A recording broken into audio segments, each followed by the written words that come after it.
relevant. Yeah, I was like, I didn't know when you wanted me to like start recording and shit. So, and I was like, I don't want it to be awkward if I like hit the record button, and No, you're fine. Totally fine. Something like, "Are you recording me?" You're not supposed to record this, Ken. No. Yeah, everything we're saying is gold, Ken. It's all important. All right, 3, 2. Hello, everyone, and welcome back. This is our second episode of Education Smeducation. Rave reviews from episode 1. Everyone's very excited about it. The streets there was a ticker tape parade in my hometown of Ann Arbor, Michigan, where everyone was like, yeah, we like the new direction. Yeah. Like, it's good. It was a good mixture of good stories and silly things. Yeah. So we're good. And we've got a crackerjack guest today. Last week, we had Josh, who had a very similar background to me. This guest this week has a very different background than I do as far as schooling goes. But we have the same exact present, which I think is interesting. I do too. You will let me finish your intro, Meredith. Hi, Mike. It's me, Meredith. Meredith Kachel's here, everybody. Hello. Thanks for having me, dude. No problem. Thanks for hopping on the Zoom. I'm truly honored. Yeah, I do everything on Zoom now. I'm not bothered by it. Are you? Yeah. You are? I hate it. I really don't like it. It's so, like doing like sets on Zoom is the opposite of what I wanted out of being a comedian. Like, because I like going out and meeting people and like the roar of the crowd and like, hey, we're in a cool town. Everything's great.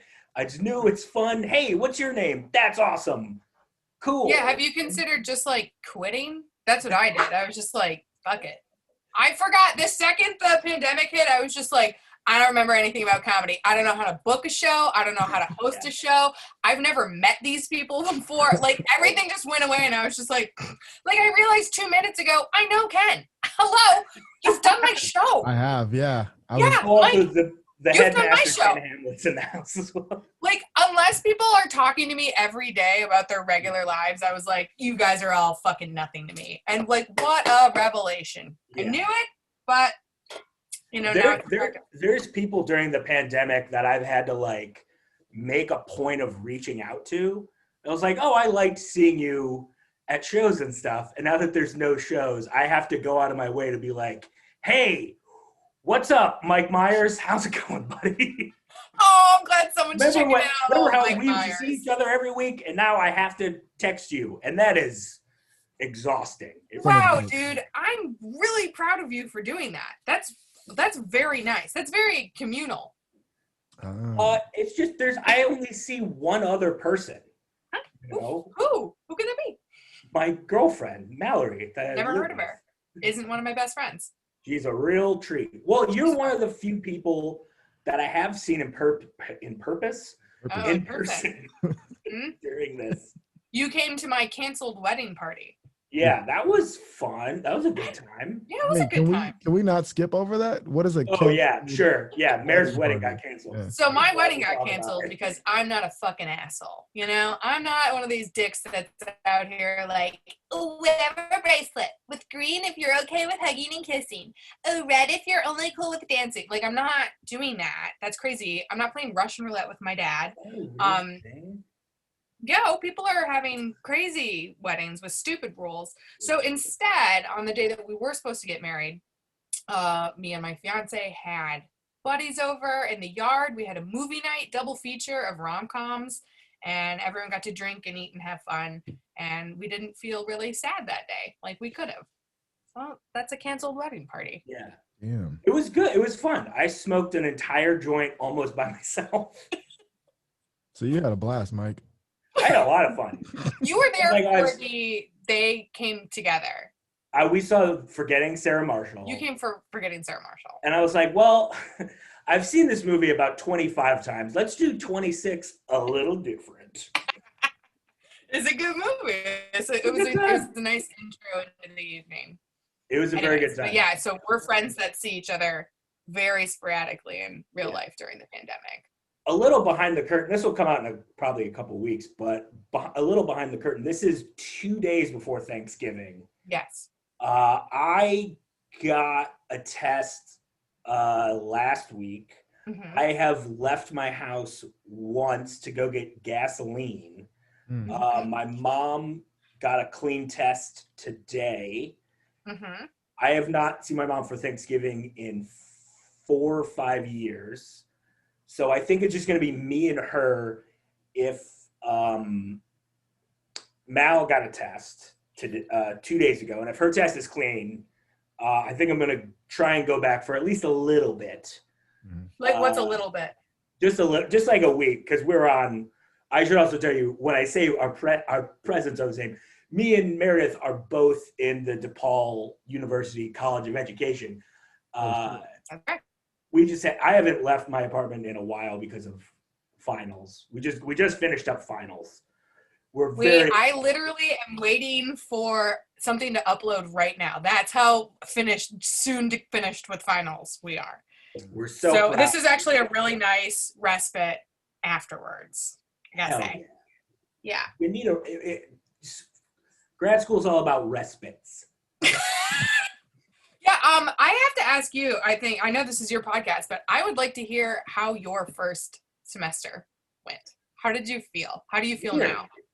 I'll tell everyone what I said on the feedback thing they sent me.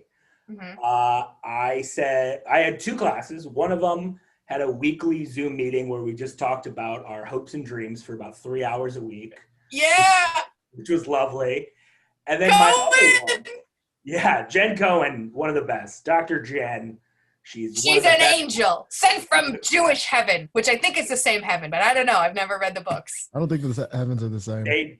That is a concept. Nice to know. Good to know. Foreign to Jews. We have no heaven. Everything's always been so great on earth for them, so no heaven. No, and then the other one was basically was all online and with videos. Lectures. Yeah. No lectures even. It was just, hey, read this, post on this message board for the class. Respond to the last person who responded. Yeah. And that's basically just like being in the most expensive book club imaginable. Correct.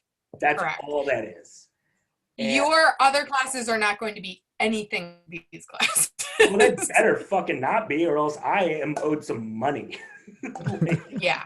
No, they will not be, I promise. Yeah. I don't want to say the word rip off, but it's definitely that shouldn't cost as much as other classes, in my opinion. Yeah. No. They're not cheaper? Well, okay. So the professor is 1,000. He is 1,000 years old. That's true. He's 1,000. And I think he's like triple tenured or something like that. So he's just like, I don't know. I'm just waiting to die. And that's what his course is. Let's give it out. I feel like on the feedback form, I could have just wrote, fuck this dude, and it wouldn't have mattered. No, would not matter. You know why? A TA is reading it. Yeah, he's not reading it. He's doing reading shit. it. He gets his fucking checks. Yeah, he's fine. He's doing well. He's taught there for literally since the 50s or 60s. Yeah, he did. Exactly. That's insane. Exactly. Like, he got to teach at that university before they allowed Black students to attend that university. I never thought about that. Wow. Oh my God. I honestly think he was just in a park proselytizing to people, and they built a school around him. I honestly, it could be that. It could really, truly be that. Yeah. He was just at Fullerton and Halstead talking. And then, oh man, they put a suit on me too. This is amazing. He does always wear a suit. A very nice suit too. He's a very sweet man, but yeah. I think they put those 2 courses together. They give you like a nice, cozy, let's talk about like why you're becoming a teacher, and then just like, I don't know, human development. Who gives a shit? So It is, yeah, it's basically, in his class is basically what I mean? adolescent psychology, which is Yes. not important, I guess, but. It is important. And I think I took things away from that class that I like used in later classes and was like, oh fuck, I did learn something. Sick. So you won't know until you know, but Yeah. you're in it. Are you taking winter classes or December class?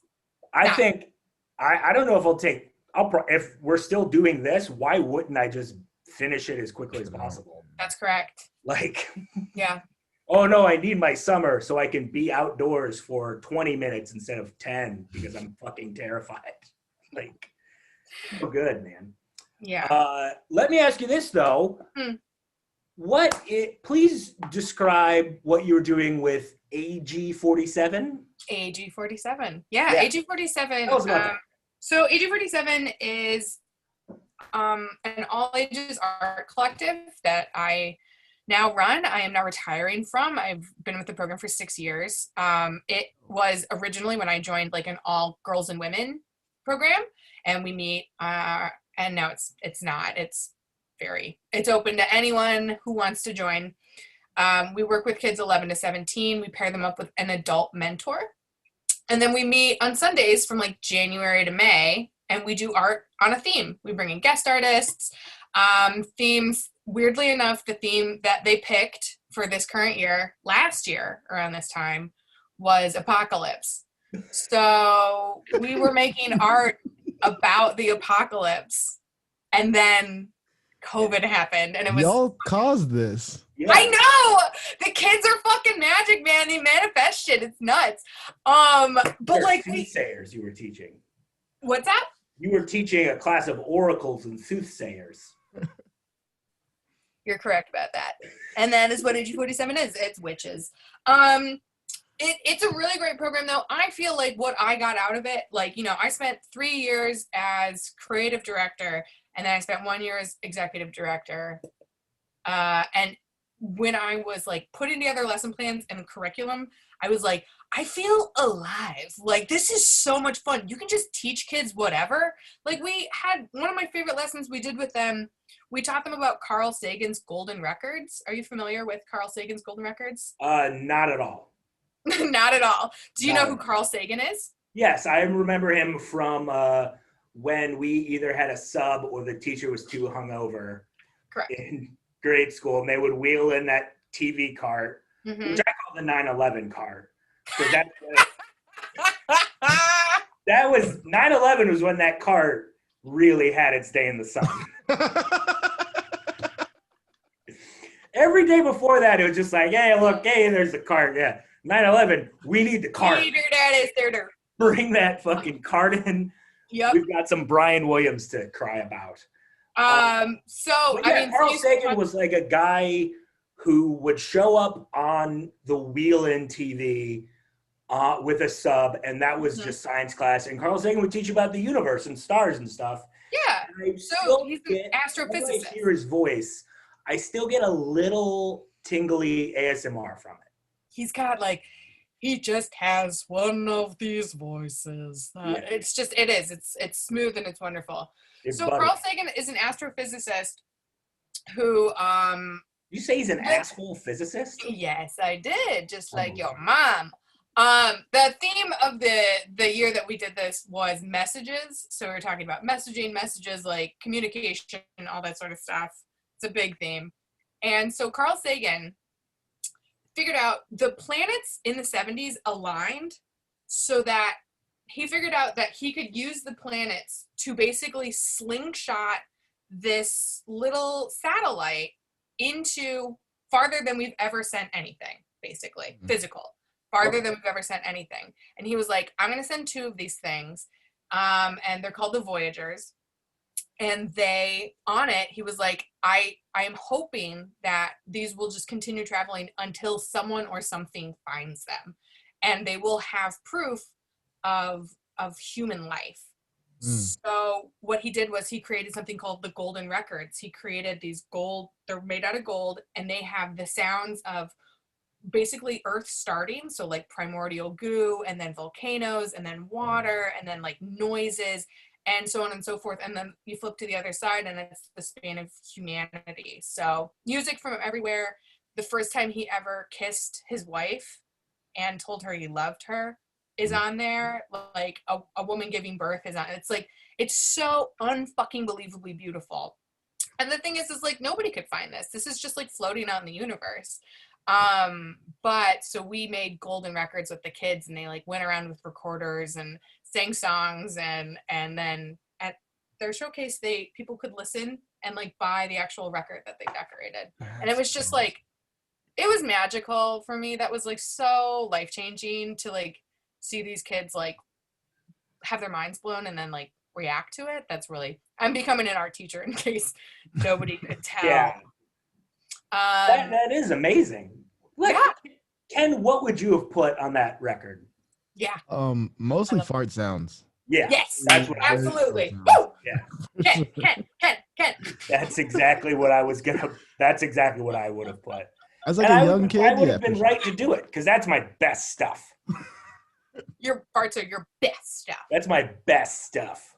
What I like about the art ed department at DePaul, and I like a lot of things about it, is that they're super into like contemporary curriculum for art, specifically like not learning about Renoir or like a Van Gogh. It's fucking boring. It doesn't really have any relevancy on kids' lives. Like modern art is just about like responding to the world that we're making for ourselves constantly. And I think that's super rad. And I think teenagers fucking need it, man. Yeah.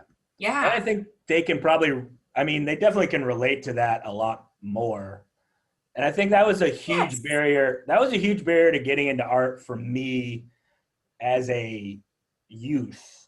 Yeah. Just the idea that paintings were, this is important. Why is it important? It's really important. Like no one could ever explain that part of it to me. Have you figured it out in your adulthood? I love paintings now. Mm-hmm. Ask Mal, we were in Paris and Amsterdam You last went to the year. Louvre. We didn't go to the Louvre. You didn't go to the Louvre? Louvre was closed. Also, we didn't go to the No. Louvre because we're not posers, all right? Oh, you got to go to the We're Louvre. art It's unbelievable. We went to that other one that's on the other side of the river. The name of it, I don't remember. Are you talking about the sculpture garden? There were some sculptures. Like a famous sculpture? One Yeah, with it the had guy no sitting arms. like this? I don't know. It's Rodin, the Rodin Yeah. sculpture? No? Yes, that's exactly. Yeah. That, and I was more interested to see the Van Gogh Museum in Amsterdam. Oh, that's really cool. Yeah. I went to Monet's Gardens when I was a kid with my godfather was an art teacher too. So we went as like my special treat. So with all these like barriers to entry in for a lot of people, how did you get into art? What was your experience with art like in school? That's interesting. I've just always been an artistic person. My parents are incredibly supportive, bleeding heart liberals who are like, she loves to dance. Put her on stage. She needs to be up there. So like I was just always like at camps and like summer things and after school programs, and I took piano from the time I was 5. Like I was just always an artistic kid. Can you still play the piano? I still play the piano, yeah. Oh. Yeah, it's in this closet right here. And like, so like it was just kind of never an option that I wouldn't do art. Yeah. Honestly, it was more like, what kind will she pick? And my parents really pushed for art education in college. And I was like, no, mother, I love to illustrate Christmas cards for people. I didn't know what I wanted to do. But I've just always, school was great. Art was the easiest thing for me. My art teacher was my best friend, like teacher friend. Of course, I was always in that room. Her name is Mrs. Racich. Shout out Laura. I fucking love you, bitch. Even though you tried to get me to go to the American Academy of Art, please. It's a technical school. I went to the conceptual art school downtown, which is called the School of the Art Institute. Yeah. And they teach you that you can first just one- piss in a bucket. That first one is a technical school, and that second one, technically not a school. Literally, Mike, technically it's not. It's an institute. That's why the Art Institute is called the Art Institute. It's a school and a museum. An institute. Ooh, okay. I know. I will tell you 2 quick stories about my experience with the art and art in general. Fucking please. I want to hear it. And Ken, if you have, I want to hear yours too, please. Yeah. So the one thing that I remember about art class from like grade school, and this again, all Catholic education in my younger years. Our art teacher was named Mrs. Oh man, I almost had it. I can picture her in my head. She had short red hair. Always. And she was always, I don't know if she was, but in my mind, she's always wearing a giant olive green blouse. Olive green, always. Yeah. And I remember complementary colors. That's why we have them at Christmas. Yeah. And I remember one time we had to, she just gave us it was a picture of, this is in like maybe 4th grade. She gave us a picture of a president. I believe the one I got was Harry S. Truman. It was like their presidential portrait. And with pencils, she said, yeah, just draw this. Okay. No instruction, no technique. And I remember I got grade? 4th grade. Yeah. Okay. Is that normal? Very. Yeah. Oh, really? Okay, never mind. Yeah. But I remember I got to about after 15 minutes of trying to get the hands are really tough. Hands are tough for me, and I've been a professional illustrator for 12 years. Every time I draw hands, it looks like a circle with 5 bananas coming out. Really rough. I still can't do it. Also, I went to All Boys Catholic High School, and I am terrible at drawing dicks. Come on. What if I was like, that's what got me into college? Really? But I am not great at drawing hands either. This is just like a recent thing. I just half-assed a bunch of hands. Oh, boy. Like, sure. They like that. Sure. Yeah. I'm sure. Meredith, how come every time you draw something, everyone looks like they're on a roller coaster? They just do. The hand is going so fast that you can't draw it. You can't see it. The original ride. Yeah. So you felt psyched out by focusing too hard on a detail that probably didn't matter. Oh, 100%. And I remember 15 minutes in saying, I can't do this. I remember walking up to her, holding up my piece of paper and saying, can I be done now? That's what I said. And it's ironic because that was also what I said 3 minutes into my first sexual encounter. Last week. Can I be done now? Number 2, the only 2 times where my parents ever called from school. Number 1, in kindergarten, I called another kid a shithead. Solid. Fucking nice. Hella tight. Number 2, in 5th grade, I think this was 4th grade too. In 4th grade, you had to learn the recorder. So in 5th grade, you could be in band. Correct. And at the time, I was a crackerjack baseball player. I was great. I was third base. You were third base? That's my favorite one to play. Okay. I love third base. There's like action, but not a ton of action. What's wrong with you? You know? Because like I always got put in right field because I'm an art kid. Yeah. They're like, go look for Clover, and I was like, I'll find it. Don't worry. And I just liked when they would let me do anything else, and it was usually third base. Yeah. It's when you hear of anyone who played right field in Little League, they're always shouldn't have been playing Little League. Let the kid. There needs to be more art programs. Kids don't want to play baseball. Do we really need a right field, or should it just be a designated like ceramics studio? There should be one ceramics. There should be a potter's wheel and right. There's just a kid like throwing on a wheel. Kiln. All All right, everyone, get your gloves. Devin, get your smock and get out there. But the second time, you had to play the recorder, and you basically had to pass a recorder test. Yeah. To play in the school band, not marching band, just 5th grade band. Here's 3 notes on the trumpet, band, baby. Yeah. So I never practiced the recorder because, and this is true, I thought that there was no way anyone could tell the difference between good recorder playing and bad recorder playing. False. You thought Yeah. a person with an MFA couldn't tell the difference between notes. Yeah. So, You thought someone who, listen, they're all notes. I'm 10 years old. I'm a smart kid. Sure. I can tell by Clearly. the shape of your head how smart you are. Nothing smarter than a box. But they were like, hey, you can't, you obviously haven't practiced. You're bad at this. You can't be in band. We have to call your father. And my dad, Over yeah. in band?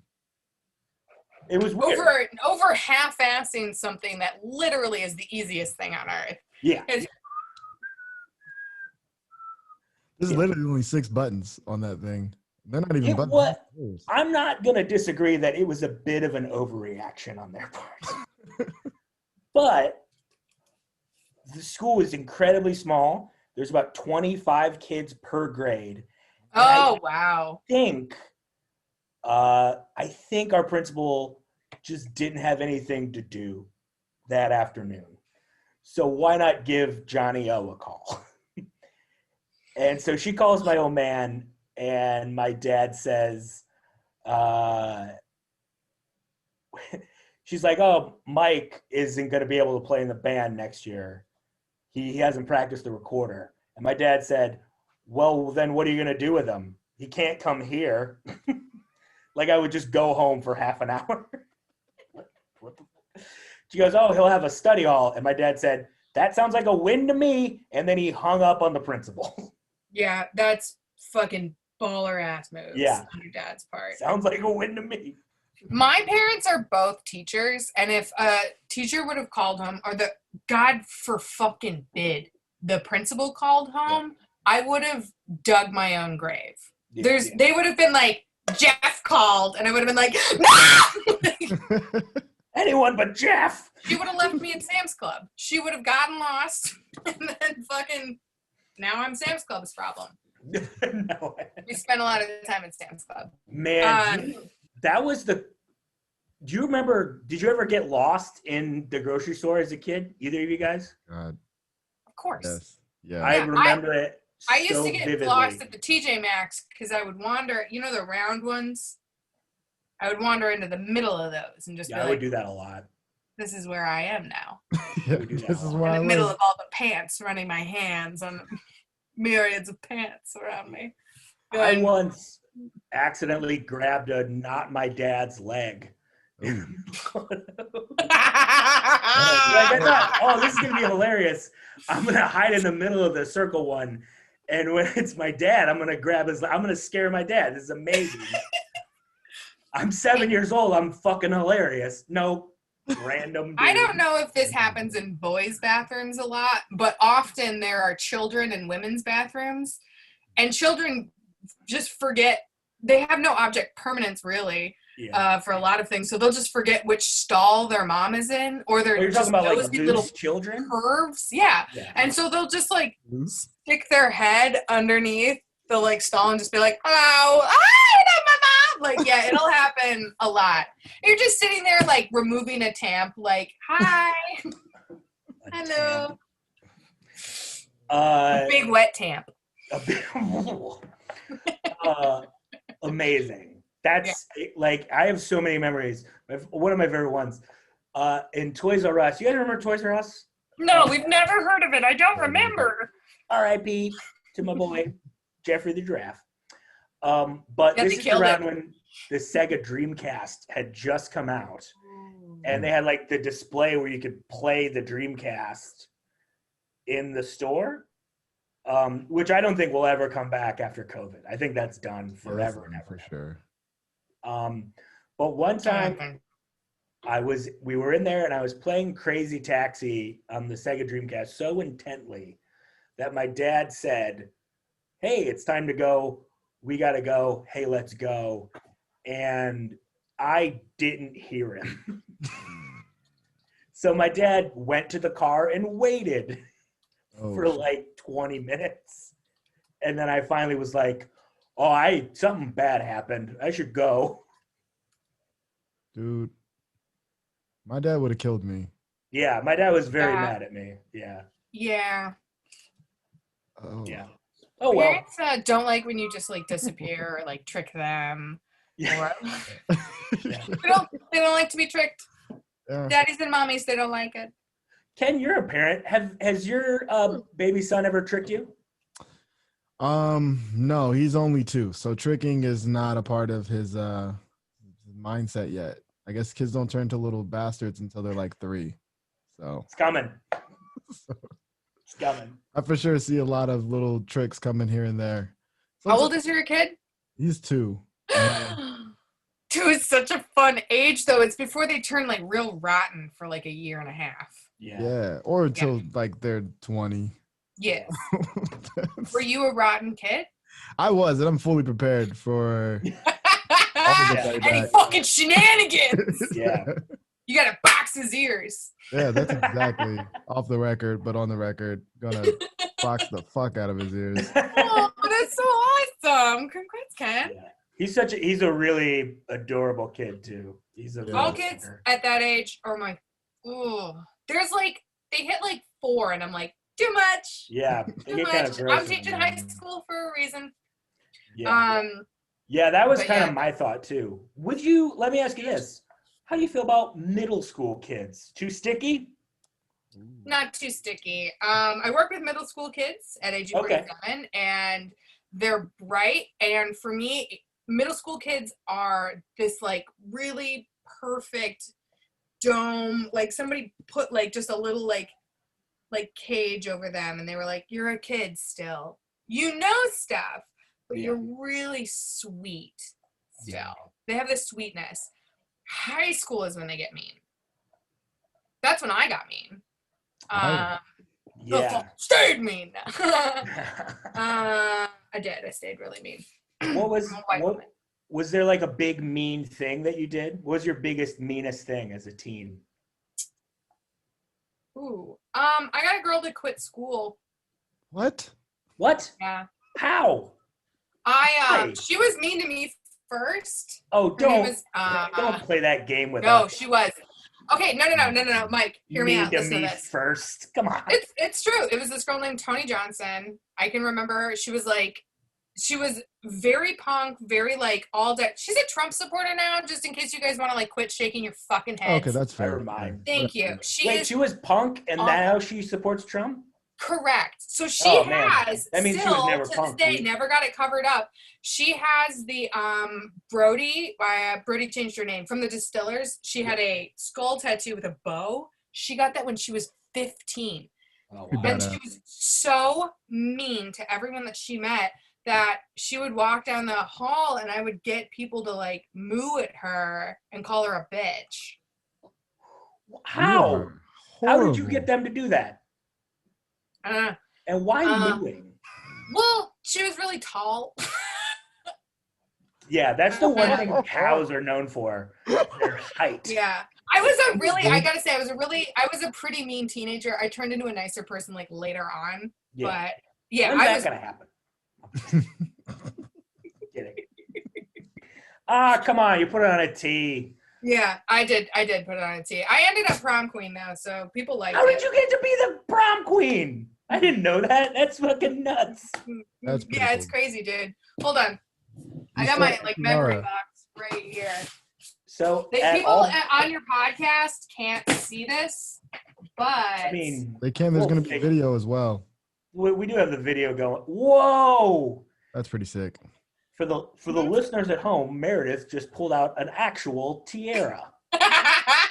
And she A put it real on her tiara. dirty hair.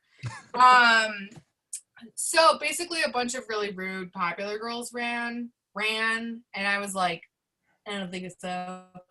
So I ran, but I made it little, it was 2004, so everyone was this big, basically, the size of one finger or one forearm.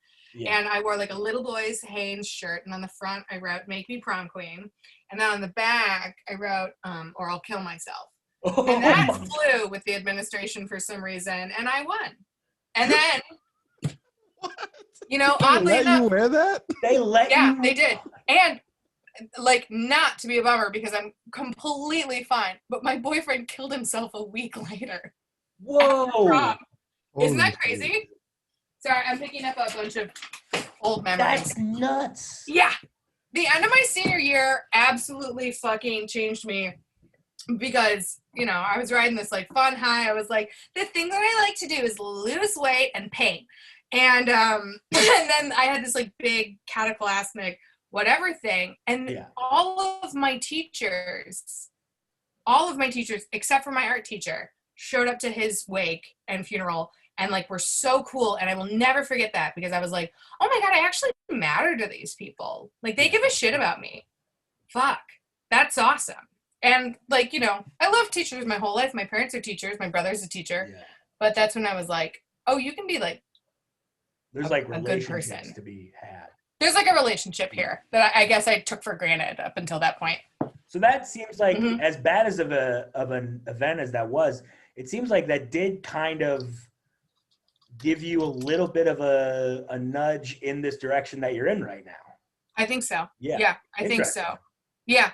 And I think I would have handled, I now have some like experience in handling some kid first period showing up crying that she was like, I don't know, my boyfriend seems really sad. What do I do? And just be like, I have the information. Yeah. Now. Here's what you need to do. Get a t-shirt.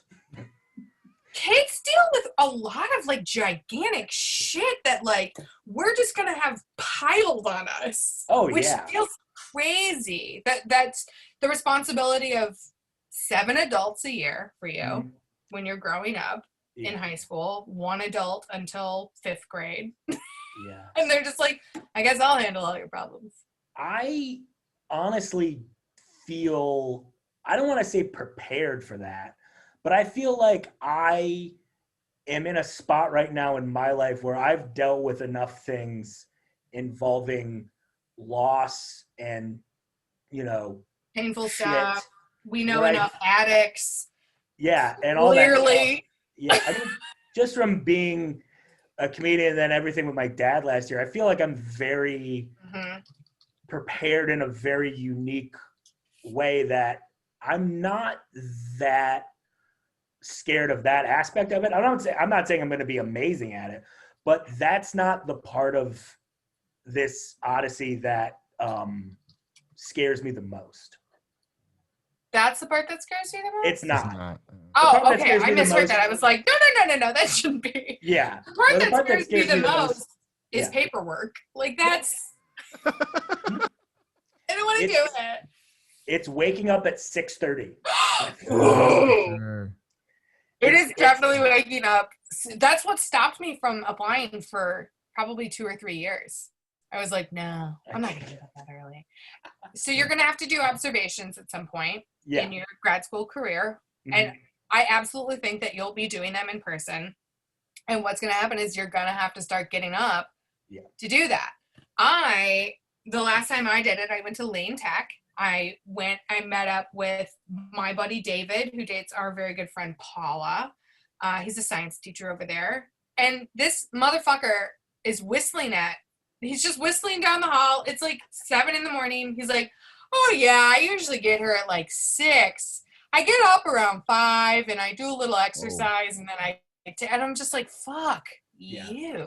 Absolutely not. I had to do, I worked a call center job where I would have a 6:30 a.m. shift on like NFL Sundays in case people's tickets were all fucked up.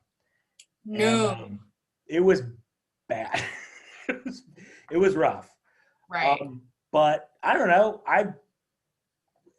You get through You it. can train yourself to. I mean, you can fix your brain to wake up whenever you need it to. No. You really can.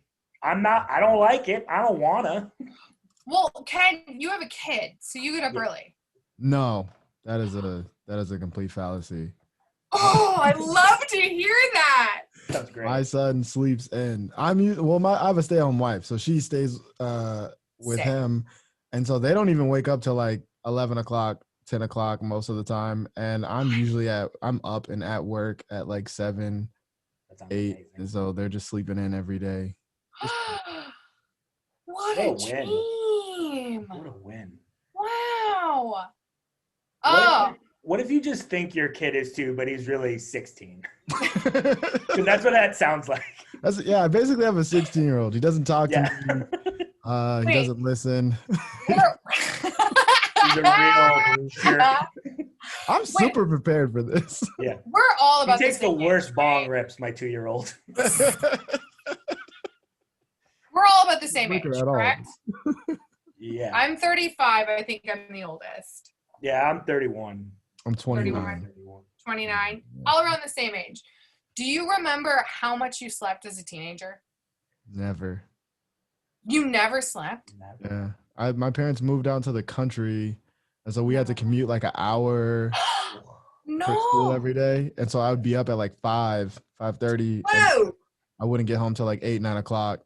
Just had practice and stuff like that. So Why would they move an hour away from a school? because my dad was like super involved in like gangs when he was young, and so we lived in like an area where there was a lot of gang activity, and so my dad was just like, oh, that won't be y'all, and then just totally solid.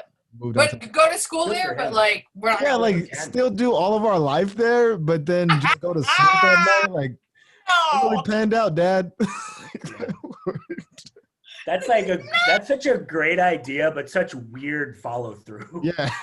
It is weird follow through. Wait, where was this in Chicago? No, I'm from Tacoma, Washington area. Oh, okay. I was like, so you lived in Plainfield? We're an hour away. I couldn't do an hour. I lived like 7 minutes from my high school, and I was late every day I could drive. Every day I'd be like, the train! It's me! I'm like halfway between you guys. I lived in Ann Arbor, but my high school was in Redford and then Novi, Michigan. This is gonna be a big hit with your Southeast Michigan supporters of education. Hey, thanks for that Michigan win, though, guys. Oh, Appreciate it. Appreciate it. We did it. Thank you. I fucking phone banked enough in my home state that I'm gonna announce it right here on the podcast. I have just been named ambassador to Flavortown. I did it. Oh, congrats! I did it. Thank you. Nice. All I had to do was dedicate a lot of volunteer hours and a little bit of money. Just $250,000. But what are you gonna do? It's chump change to a student/comedian like me. Yeah, you mean Trump change? Yeah. That's a duck shooting a gun. Very good. We like it. Yeah. So Ann Arbor, where I lived in Ann Arbor on like the northeast side, was about 30 to 40 minutes from these other towns. Yeah. So much like Ken, I didn't sleep that much because I played football, I wrestled, I ran track, and then I was also in a punk band. What was the name of the punk band? We need to know. I told you guys last week, but I'll tell you again. Sawchuck. We were Sawchuck, and we were cool. We were a hardcore band that we had a lot of songs about hockey. None of us played hockey, but we loved it. We loved our Red Wings. We love them.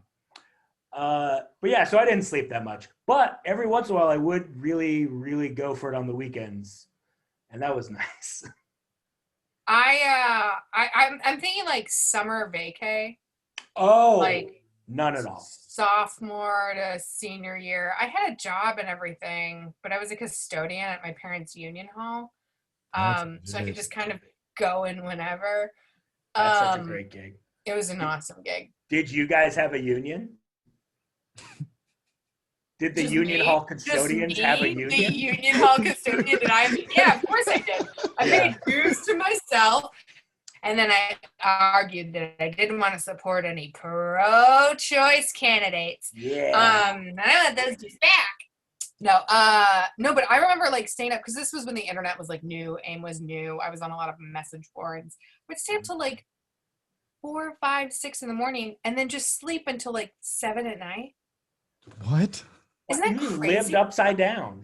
Yeah, I lived fully upside down. It would be like a week until school started. My mom would be like, I'm locking the computer room. And I was like, fucking try me, bitch. I will get in there.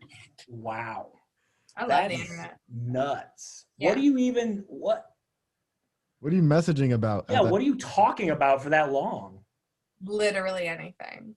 Literally anything. My message board was ASL. so important to me that my best friend married a guy off of it. There are 6 married couples off of it. There are message board babies. Wow. A buddy of mine moved to Chicago a couple of years ago. I had never met him before, just because he knew that I lived here and he'd have a friend. Like, I don't know. You just talked about politics, music. I don't know. And that person is not a murderer. That's cool. Not yet. Not yet. There's always time. Yeah. But like whenever you see someone who hasn't murdered, you're always thinking, oh, that's a sleeping giant right there. Yeah, he's close. I can tell. He's right there. He's really close. He's going to fuck me up if I let him. But, you always just talk to people outside of a window now. Yeah. You're in the window and they're outside the window, and then they can't kill you. That's true. She said they got like 8 citizen alerts that were like, someone was broken into 2 doors down, and also there's a guy just with a knife threatening a dog. Oof. Yeah, I got an Amber Alert the other day, and I was like, what? That's not safe. You shouldn't be doing that. To be kidnapped? She shouldn't be getting kidnapped? No, and the kidnapper shouldn't be kidnapping. Right. You're like, just go home, kid. Just go home. Honey, it's time for bed. Go to bed. Can't chew through ropes? What's the matter with you? I think we've lost track of. No, we're not. This is what it should be. This is the education part. Yeah, this is the education part. Education part. It's not called education. It's called education. We want to hear some more of Ken's dad's gang story. we don't need it. What do you do? Push people? Big pusher. Gang guys love to push. Man, Ken Sr. was really boy oh boy. Ken Sr. There was one time on the bus in Tacoma, Ken's dad threw a penny at the bus driver. It was rude. No. Yeah, banned for life.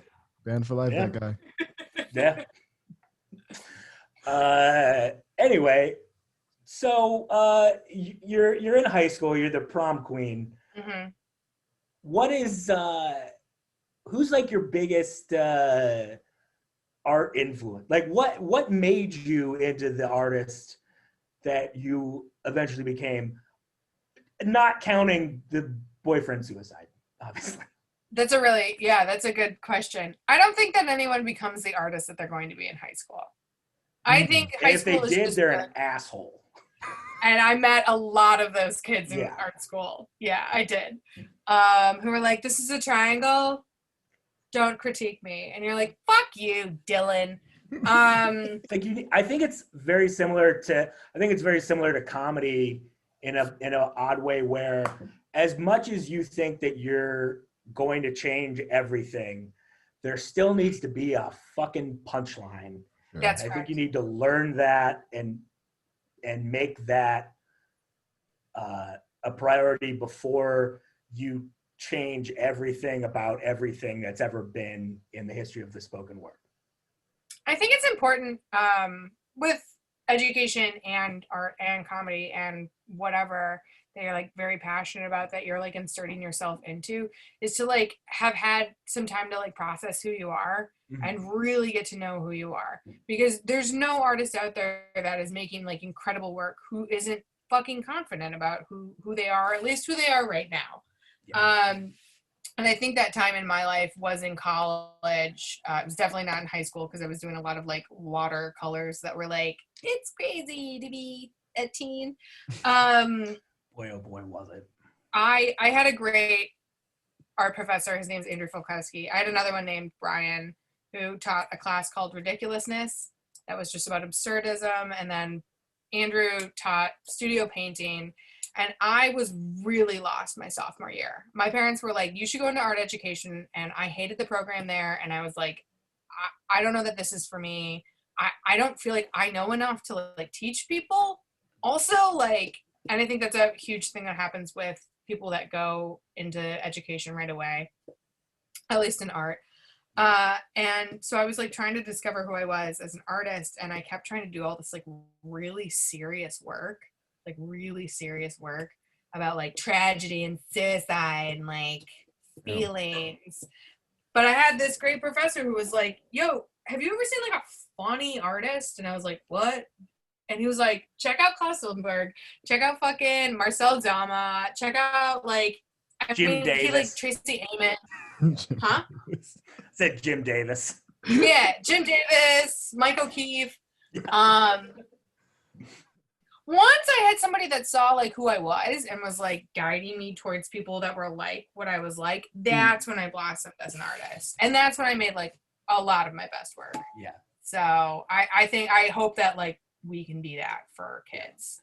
But you gotta get to know someone and like guide them along, like getting to know themselves. Of course. First. What is that? You think you're gonna have that in social studies? Yeah, I'll be like, hey, you should I don't know. You should read about history. Yeah, you should read more about here. Well, the thing that I like most about history, and especially the angle that it's going in right now, where it's getting away from like narrative texts about history and more back to reading transcripts and actual third party or actual like second party stuff, which I really do like, and I think that's gonna hopefully make new thinkers who aren't kind of in this mode of America this, America first, America X, Y, and Z, and kind of see this country for what it is, which is a great country. I live here for a reason. It's because I was born here and I don't speak any other languages. And I don't know how to get out.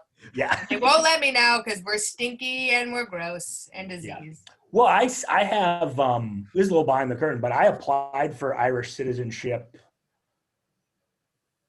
3-4 months ago. It's about an 18-month process. So nice, dude. It's on the table. Can I do that? No, you're not. We don't want you. Okay. I want to. Ken can come. Yes. Can't take me. Do I have to bring my family or can I just come alone? Do I have to bring my family? It's just me and you, baby. Just me and you. Getting drunk, and a lot of people are going to ask you if you rap. I'm really sorry about that. Okay. Cool. I'm picking up new hobbies. That was a really bad Irish. Oi! I can't do accents. It's rough. Well, Irish is tough because English is so easy. That's for my English teachers. They are taking their content tests, my friends who are teaching English, and that shit's really fucking hard. Oh, of course, yeah. Oh my God. The English accent is so easy to do. Is it? It's tough to, I think it is. It really depends on what accent you're going for and how it's sticking, you know?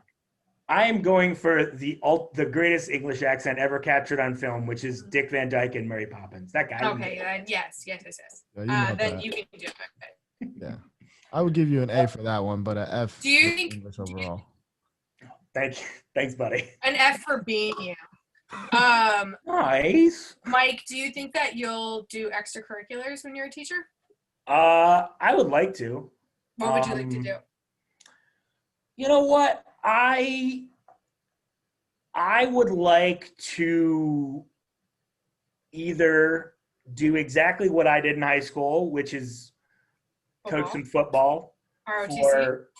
I would like to coach freshman football in high school for a little bit. What I would really like to do is have some sort of alternative to the theater program where it doesn't, not stand up, not, hey, let's do and write sketches, not, hey, let's do improv games. Because, hey, you think you might want to do, you like watching movies, you like thinking about movies, let's explore that. You like stand-up? I like stand-up when I started seeing stand-up shows when I was 12. Yeah. Hey, you can just run a comedy club. Something like that. But I want it to be more than just, hey, you're all stand-ups now. Because if I do that, I will just make them into tiny me's. And that is the last thing anyone needs. An infestation of O'Keefe's. Yeah. Taft High School. Yeah. So we had something in my school called Creative Writers Club. That was one of the many extracurriculars I was part of. That really was about just like coming in and like reading whatever you had written. Like it was broad enough where like one kid just read dragon fiction.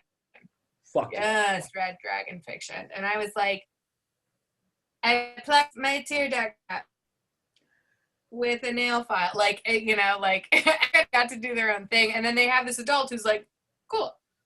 When did you want to do that? Like, it really is like, I recommend extracurriculars for everybody. But if you can do something broad like that, it would be perfect. What other extracurriculars did you do? I was in every fall play and spring musical. I was in speech. I participated in the art conferences. So we went to conferences and regionals and whatever divisions. I did swim team in the summers.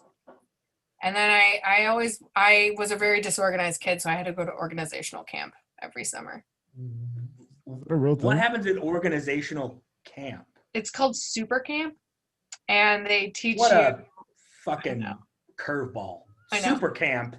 And you're just putting shit in bins? What do you that's terrible. No. So it was like how to like speed read. It was how to handle your ADHD without like diagnosing you as ADHD. Yeah. It was like let's learn how to like color code all your notes, and here's how to like set up your folders and like write down your homework every day. And it was just like instilling those things. I took summer school going into freshman year, and one of the classes that I had to take two classes. I had to take a remedial math class, and I had to take something called study skills. And it was that. And much like everything else my high school did, that actually sounds like something you can get something out of. Yeah. My school made it real fucking lame. No. So lame. I mean, it's not like a fun thing to learn. Yeah, but it's necessary. Call it super camp. It was really cool. I was really cool, and I made a lot of friends.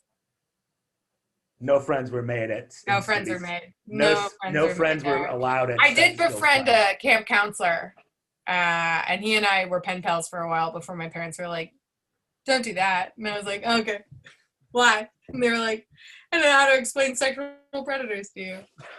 So. Do you know who was one of my camp counselors at the NIU drama camp though? When I was in 7th or 8th grade? Amy Sumter. Oh, nice. A stand-up comedian and Beastie Boys impersonator, Amy Sumter. Beastie Boys aficionado. We love Amy Sumter. It took me like such a long time, but every time I see her, I'd be like, you are so familiar to me. And she apparently felt the same way. She remembered our little skit that we did. It was great. She was she works at a theater now in the box office. Yes. And Frank Turner, friend of the Me, was playing there. And he's a friend of G-Man, and you know.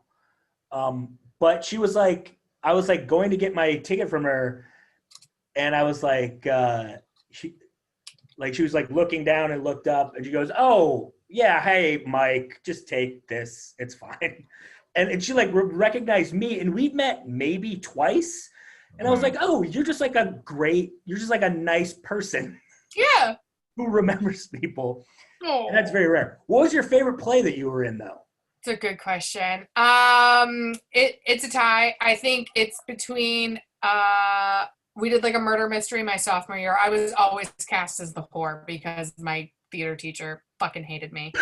So I was just like, a slutty little maid. Did I do it? I don't know. Which I thought was great because I loved the costume. I was like, look at this fucking string bean, fucking showing off all her string bean parts. And then I was in eighth grade. I was the star of my eighth grade play. It was called Wagon Wheels West. Whoa. And I played a little lady called Candy Cane, spelled with 2 Ks. Ooh.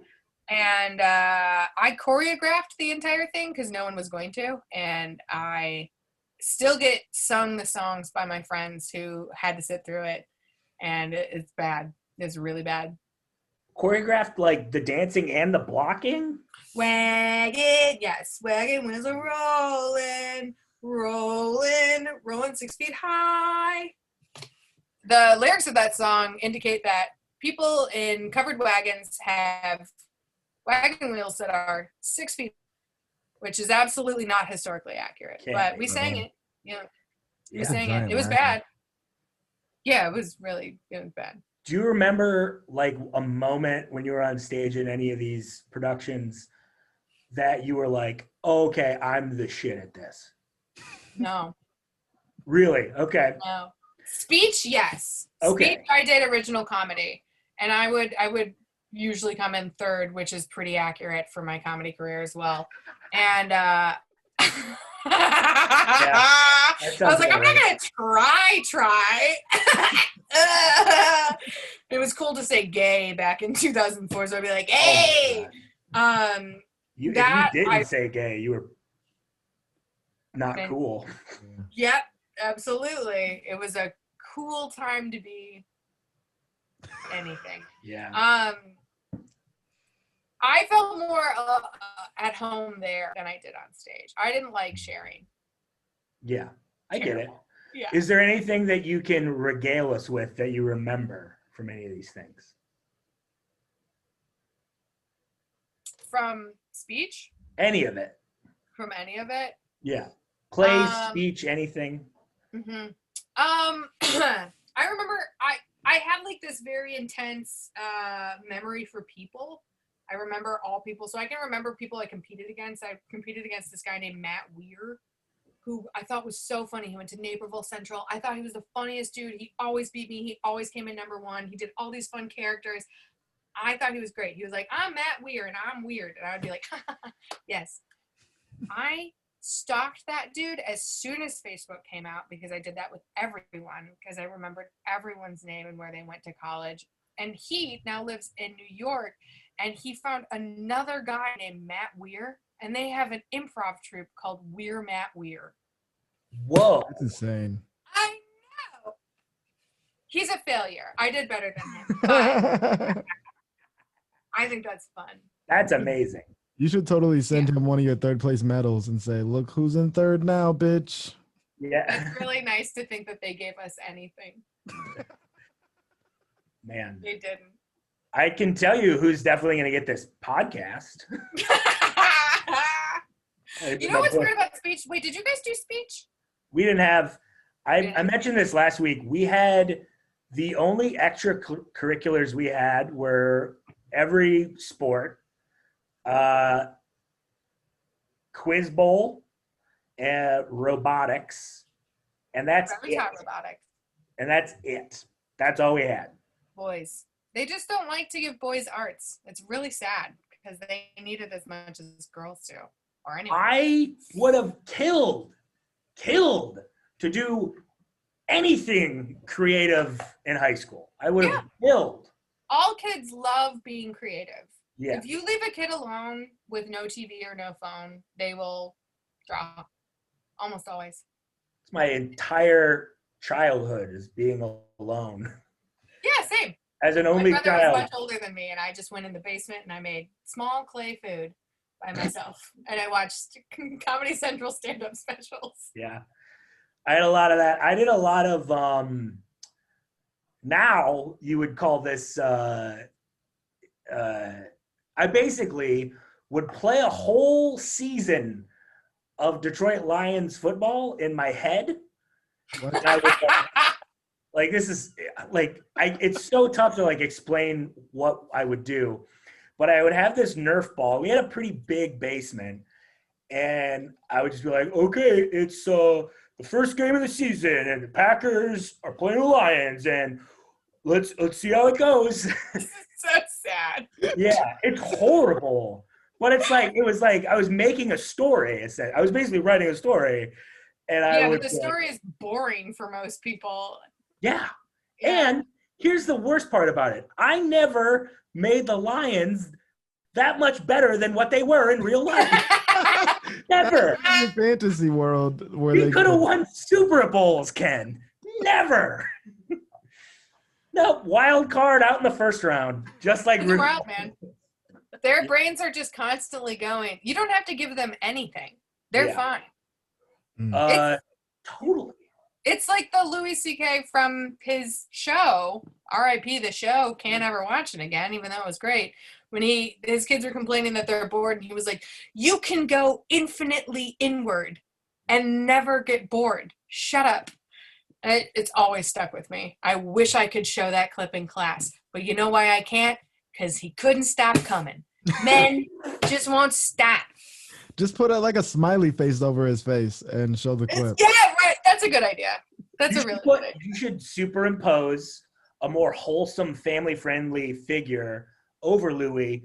Yeah. I'm going to suggest a first guess, best guess. I put Bill Cosby over him. I think that'll work. Cosby Show, the Huxtables. Yeah, for sure. Yeah. Guy never did anything wrong.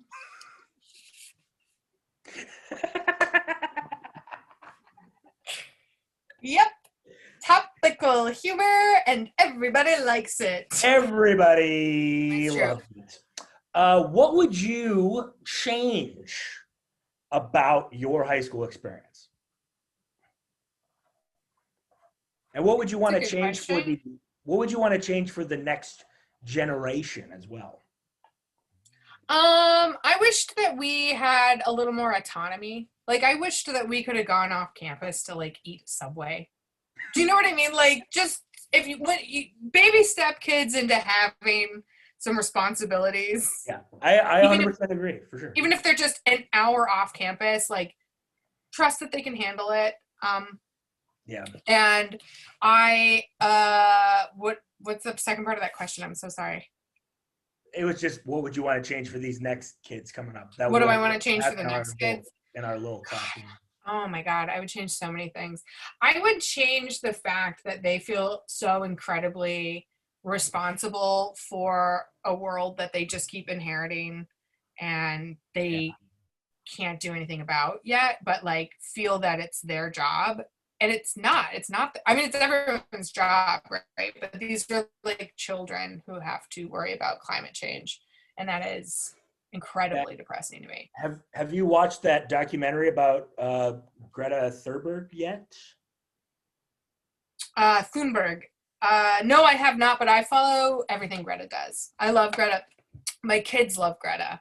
So they all went to the climate marches when they were happening a year and a half ago, 2 years ago, and did all the walkouts. They all participate in the walkouts for gun violence. They're just like an active group of, it's an active generation. I'm very proud of them.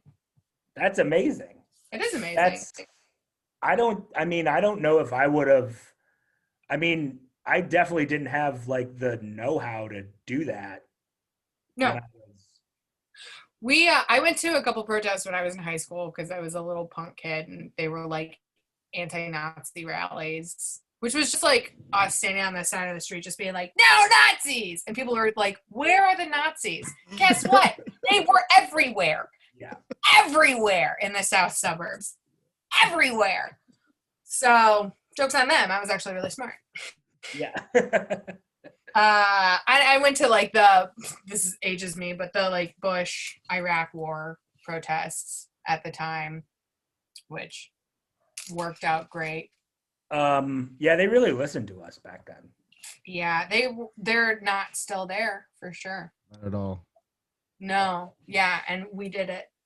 Mission accomplished.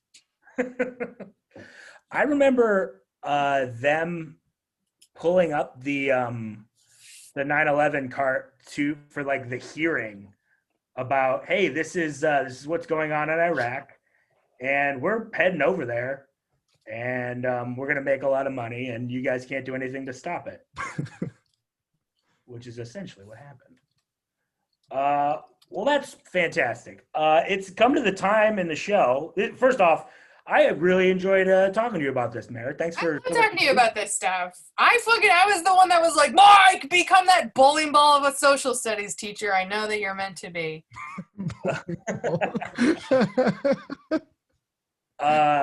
If only.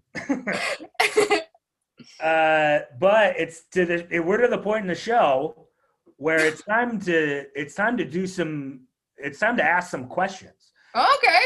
Yeah, this is the part where you decide if we're giving money to charity, or if you get them all wrong, I have to ask charity for money back. Okay. A new wrinkle that I don't think they are cool with. Okay, good to know. But we talked a little bit earlier today, and by talked, I mean I sent you one message and you responded to it. I responded, "You're a bitch." Yeah, which is typical. That's just your auto reply whenever I send you a text. That was okay, bitch, which I think is even funnier. Okay. Like, whoa. Hey, bitch. But you said that your best subjects were one of them was social studies, and another one of them was obviously art. Yes. So I've got some art history questions. Okay. And I do remember that this started with you saying, doesn't it, like, kids don't care about fucking old painters and yippity yap. It's all bullshit. Sure. I've got 5 questions of yippity yap bullshit. Give me that yippity yap. I'm full of it. I'm sure. And $5 per question. Okay. Is the educational charity of your choice that this money is going to. I will also mention that last week we played for my block, my hood, my city. Yes, and sir. so this week, and Josh got 4 out of 5, which was okay. Could I do Asada's Daughters? Can you say that one more time? Sorry. Could I do Asada's Daughters? Asada's Daughters. I'm going to ask the judges. They say it's okay. Thank you so much. Appreciate it. What's their deal? Asada's Daughters are radical Black females who teach radical Black feminism to women, young women. They are also an art collective, kind of like AG47. They don't have the same structure as us, but we love everything that they do. And the world needs more strong Black females. Great. Sounds fantastic. I love it. And that's great. Asada's Daughters. Let's see if I have to ask you for money. I'm like nervous about this now. Okay. Yeah, that's really that's going to be awkward that you picked the organization and then you donate nothing because you got all the questions wrong. Yeah. Woo! Ready for it. Okay.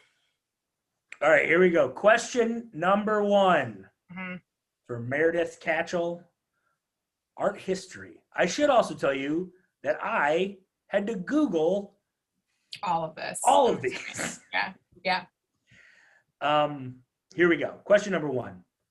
What is Pablo Picasso's? Let me take another run up at that one. No, that was correct, actually. Hey, Mayor, what's Pablo Picasso's? What is Pablo Picasso's daughter's name? Picasso's daughter's name? Yeah. Is this a joke? Is this like something No. I'd find at the bottom of like a sucker wrapper? No, why would I be like, we're giving money to charity, we're good people. Anyway, here's a fucking popsicle stick riddle. Like, that's insane. I believe her name's Paloma. It's Paloma. Oh. You got Paloma it right. Picasso. Good job. Thank you. $5. $5. Assad. Why do you think that students would need to know Pablo Picasso's daughter's name? No reason at all. Oh, okay, just checking. No reason at all. Mhm. Why do you think when I Googled art history questions and answers, why do you think that came up? I have literally no idea. But it's a drink. I thought that was fun. Yeah. Anyway, number two. In what century was the Hirschhorn Museum and Sculpture Garden added to the Smithsonian? The Smithsonian? Was the Hirschhorn Museum and Sculpture Garden added to the Smithsonian? The 20th? Oh my God, you got it. 2 for 2. Yeah. 2 for 2. Okay. It's right next to Archie Bunker's chair. They moved the sleeve on Fonzie's jacket to point out there. Yeah, the sands through the hourglass from the Days of Our Life hourglass is right next to this. Cool. Very important. Very cool. Yes. Everyone needs to know about Yeah. this. All right. This one, I actually think that this next one is relevant and that maybe art students would need to know this. Frida Kahlo was married to which famous muralist? Diego, oh my gosh, why am I blanking on his last name? Diego Rivera? Nice. Yeah. Nice. Yeah, he did some really dope shit. Follow up. Most of Diego Rivera's work is where? Ooh, is this a bonus question? New York, but No, like it's there's like a ton in New York, and then there's a ton in Mexico City. There's also a shitload in Detroit. Oh no shit, I didn't. Well, here's the thing. So Diego Rivera was he was part of the Mexican industrial like muralists, and they were super friends with like Lenin and Marx, and they were very like the workers' power. So he did a lot of like workers murals. So of course he's in Detroit. That makes a lot of sense. Where we used to have a lot of workers. Used to. Coming back. Yeah. They've been saying that my entire life. City's coming back, man. I know. And you're like 40. City's coming back. I am 83 years old. I know. This is another one that I think's kind of relevant. How many paintings did Van Gogh sell while he was alive? One. He either sold 0 or 1, depending on who you listen to, but 1. Well, I listened to Internet. the website that Google sent me to, and that says 1, baby. Nice. Correct. So we're at 20. Here we go. Here's the last one. For all the marbles, you've done fantastic so far. Every time I've asked a question, you've looked completely incredulous. Like you can't believe that anyone has ever. Is that my thinking face? And Like, then you get it right every time. It's amazing. yeah. I think that's your trivia psych out face, and I appreciate Is it. it? Cool. Ooh. All right. What's the last one? Salvador Dali's One of my faves. Silk Allegory is a painting of an egg and what small, colorful flying creature? Butterflies. There it is. 5 for 5. Yeah. I did it! Oh, good. Mayor, thanks so much. That's $25 going to Assad's daughter. Assad's daughters. I'll send you in the chat. Thank you. Yeah, you got it, dude. Love it. Thanks so much for doing this.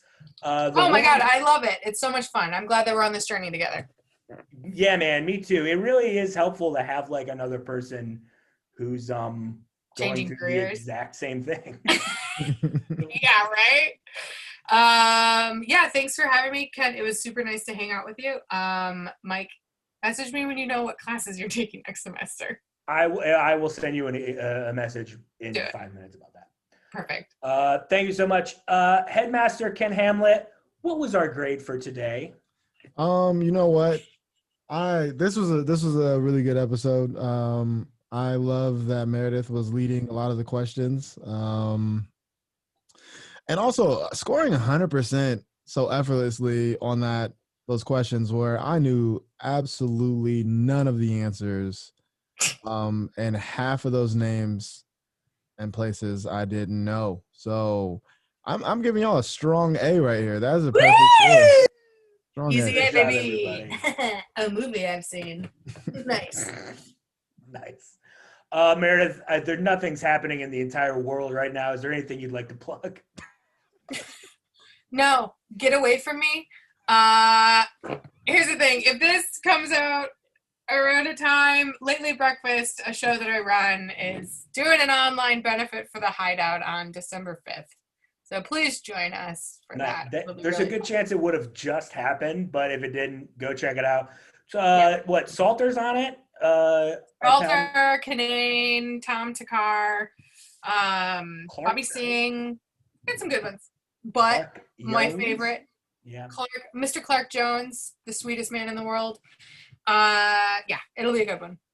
Cool. And the Hideout is fantastic. One of our favorite places. Love the Hideout. Would have been married there. Would have been married there. Would have been nice, you know. Would have been great. Oh, wow. For me, it would have been great. Well, now you just get to continue living in sin. Yeah. All right. I have pizza waiting for me. I love you. Thank you for having me. You're the best, buddy. Bye, buddy. Ken is still at bigblackschlongs.com. Check him out there. It's his real website. I'm not doing a bit. It's SHLONGS.com. Get on it. At the Mike O'Keefe. Also, I haven't tweeted from there yet as of this recording, but I will soon. Follow Ed Schmed Pod on Twitter. That's the Twitter account for the show. So give us a follow there. You guys were fantastic. Rate, review, and subscribe. Best of luck to you in the coming fiscal quarter. Take care.